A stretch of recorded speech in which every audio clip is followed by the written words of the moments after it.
ఓం నమో వెంకటేశాయ. నిన్న మనము ఆలస్యం వివాహము అంటే అమ్మాయిలకు వివాహము ఇబ్బందులు, ఆలస్య వివాహం అవుతున్న వాళ్ళకి వివాహం తొందరగా కావడానికి పరిహారం చెప్పుకున్నాం కదా.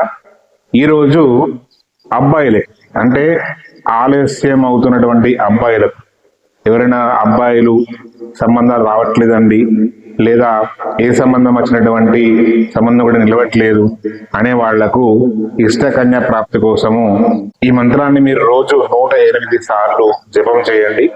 అదే విధంగా ఈ ప్రతి గురువారము మీరు దగ్గర ఉన్నటువంటి గోశాలలు గాని, ఆవు గాని పచ్చని గడ్డి, బియ్యము, గోగ్రాసము, అరటి పండ్లు మీ స్వహస్తాలతోటి సమర్పణ చేసుకోండి. గురువారం రోజు దేవత ఆరాధన చేయండి. గురుబలం వల్ల మీకు తప్పకుండా శీఘ్రంగా వివాహ ప్రాప్తి కలుగుతుంది. మంత్రము ఈ డిస్క్రిప్షన్ లో మేము మెన్షన్ చేస్తాను, ఆ మంత్రం కూడా మీకు చెప్తాను. మంత్రం ఓం కామేశ్వరాయ నమః.